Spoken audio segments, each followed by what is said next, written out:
pesantren itu menjadi nilai tersendiri, ada keseimbangan pendidikan baik dalam pendidikan formal maupun non formal yang itu sangat dibutuhkan nanti sebagai generasi bangsa. Semoga. Waalaikumsalam.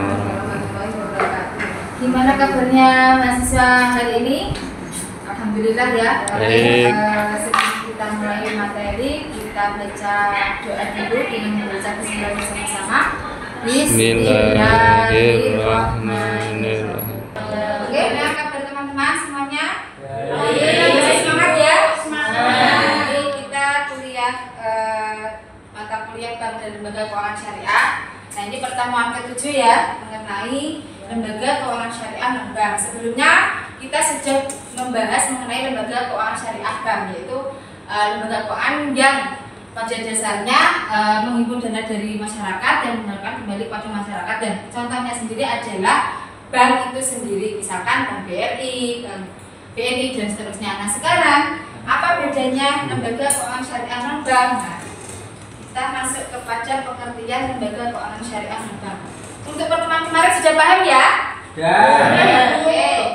Untuk yang selanjutnya Lembaga Keuangan Syariah non Bank itu adalah lembaga keuangan syariah yang menjalankan kegiatan ekonominya atau keuangannya berdasarkan prinsip-prinsip syariah, tapi bedanya adalah tidak menghimpun dana melalui giro atau tabungan. Bedanya cuma itu. Kalau bank itu dia nabung, kalau bank itu dia tidak menerima tabungan seperti itu.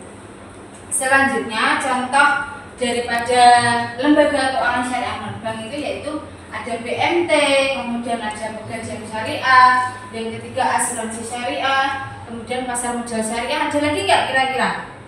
Leasing gitu ada ya. Terus apalagi banyak ya. Nah pokoknya intinya itu lembaga yang bergerak di bidang keuangan itu disebut dengan lembaga keuangan syariah non bank. Oke, yang berprinsip syariah berarti yang berdasarkan Al-Quran dan Al-Hadis seperti itu. Nah, saya mengambil contoh untuk lembaga keuangan syariah yaitu BMT. Nah, pengertian daripada BMT sendiri ini adalah lembaga keuangan mikro syariah yang menjalankan dua fungsi utama, yaitu Baitul Mal dan Baitul Tamwil. Yang Baitul Mal itu adalah mengelola dana sosial umat seperti zakat, infak, sedekah, dan wakaf. Kemudian untuk Baitul Tamwil itu mengelola dana komersil seperti simpanan dan pembiayaan hasil hasil. Loh Bu, kok beda sama yang tadi? Tadi katanya tidak ada tabungan. Nah, pada prakteknya BMT itu ternyata juga memberikan produk berupa simpanan seperti itu. Nah, itu prakteknya seperti itu, tapi secara teori sebenarnya tidak diperbolehkan seperti itu ya. Nah, tujuan BMT yaitu yang pertama meningkatkan ekonomi masyarakat kecil dan menengah UMKM. Karena pasarnya dari BMT itu adalah masyarakat menengah ke bawah seperti itu ya. Kemudian yang kedua, meningkatkan kesejahteraan ekonomi umat melalui pembiayaan usaha kecil berbasis syariah dan pengelolaan dana sosial tadi ya, seperti zakat, infak, sedekah. Terus kemudian menyalurkan dana zakat, infak secara tepat dan tepat sasaran seperti itu. Mungkin dari penjelasan saya agak terlalu cepat. Iya Bu. Oh ya, maaf ya terlalu bersemangat ini. Ya. Terus kemudian lanjut ya, fungsi utama BMT tadi kita sudah singgung di awal. Yang pertama yaitu mengelola dana sosial. Nah, terus kemudian Baitul Tamwil menghimpun dan menyalurkan dana kegiatan usaha mikro.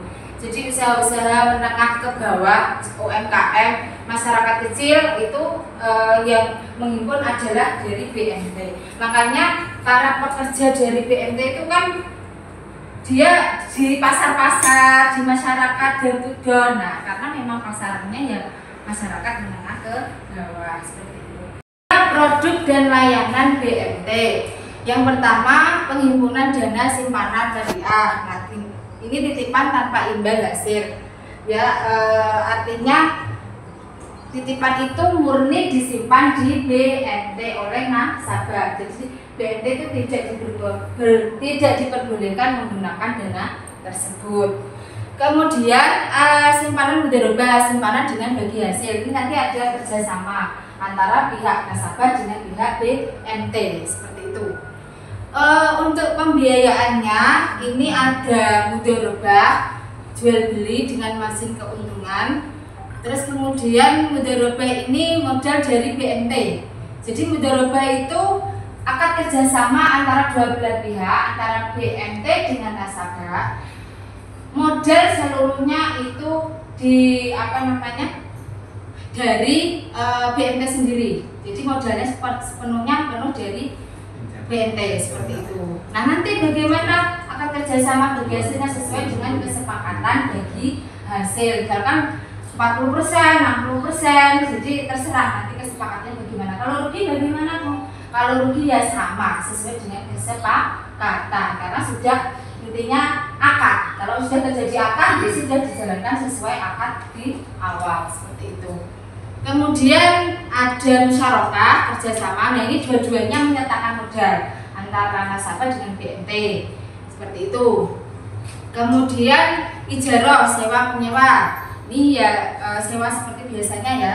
Terus kebebasan pinjaman tanpa bunga untuk kaum duafa. Ya itu ya BNT. Kemudian layanan sosial yaitu pengumpulan dan penyaluran zakat, infak, sedekah, bantuan untuk fakir miskin. Ya fokusnya kepada masyarakat menengah ke bawah seperti itu ya.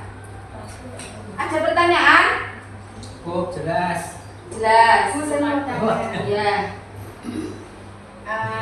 Untuk BNT itu ada jenis-jenisnya enggak, Bu? Ya BNT itu contohnya ya. Sebenarnya BNT itu semacam kayak koperasi syariah seperti itu ya. Jadi kayak yang sudah beredar tuh ya ada BNT yang dekat dengan kita, yang sudah bermitra dengan kita itu BNT Mukas. Itu banyak sekali ya kalau di masyarakat kita contoh-contoh BNT ya. Tapi kebanyakan masyarakat kita itu mendirikan koperasi nanti berbasis syariah seperti itu. Nanti ujung-ujungnya dijadikan bukan kepada perbedaan BNT sekali ya Bu ya. Kita lihat dari beberapa aspek perbedaan BNT dengan bank syariah dari skala ya, skalanya untuk BNT ini skala mikro, komunitas lokal ya, di lokal kita saja.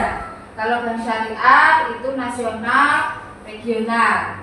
Kemudian untuk legalitasnya BNT itu legalitasnya berbentuk koperasi. Kalau bank syariah itu berbentuk perseroan terbatas. Untuk nasabahnya BNT fokus kepada UMKM dan masyarakat kecil. Selanjutnya untuk bank syariah ini semua.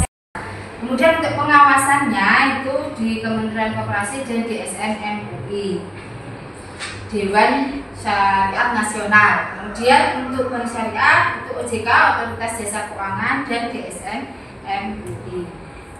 Oke, kelebihan BNT ada yang tahu? Belum. Ya, karena BNT ini kan di lokal ya, kelebihannya ya lebih dekat dengan masyarakat kita, masyarakat kecil, mudah diakses oleh pelaku usaha mikro, terus kemudian fleksibel dan tidak birokratis. Selanjutnya mampu mengelola dana sosial dan komersial sekaligus. Untuk tantangannya ke depannya karena itu BNT kurangnya SDM profesional, keterbatasan modal itu jelas ya. Terus kemudian persaingan dengan fintech dan bank syariah. Belum semua BNT itu resmi atau rawan legalitasnya. Ya tadi yang saya sebutkan, dia koperasi dulu. Nah itu banyak sekali ya. Awalnya itu kayak bank retail itu loh Cah.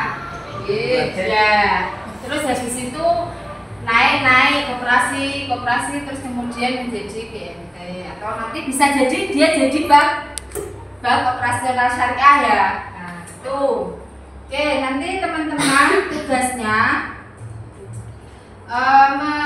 melihat atau menganalisa BNT di sekitar teman-teman, apakah sudah menggunakan produk layanan BNT seperti misalkan penghimpunan dana, padian, mudharabah, atau yang dipakai oleh BNT tersebut itu apa? Biasanya setiap BNT atau bank syariah itu produknya berbeda-beda. Mana yang memang laku di masyarakat itu yang dijalankan oleh BNT tersebut. Seperti itu biasanya seperti itu. Nah, nanti teman-teman bisa langsung ke lapangan, kemudian melihat BNT terdekat itu dia menggunakan apa, produknya yang diunggulkan. Karena kalau produk unggul itu bisa menambah modal, menambah keuntungan daripada BNT tersebut. Oke, dari berbagai penjelasan yang saya jelaskan tadi, kesimpulan daripada semuanya, BNT itu adalah lembaga keuangan mikro syariah yang sangat penting dalam memberdayakan ekonomi umat dengan mengelola dana komersial dan sosial secara bersamaan. Dan BNT menjadi solusi ekonomi yang adil, transparan, dan sesuai syariah, khususnya untuk masyarakat menengah ke bawah. Oke, itu yang bisa saya jelaskan pada materi hari ini. Apakah ada pertanyaan? Cukup. Paham ya teman-teman ya? Paham jelasnya ya? Oke. Oh ya, sebelum saya tutup tadi belum di absen ya. Di absen dulu, ini semuanya masuk? Masuk. Oke, terima kasih. Oke, terima kasih teman-teman mahasiswa yang sangat semangat sekali. Sekiranya saya cukupkan untuk pertemuan kali ini. Jangan lupa tugasnya kita akhiri. Wassalamualaikum warahmatullahi wabarakatuh. Waalaikumsalam warahmatullahi wabarakatuh.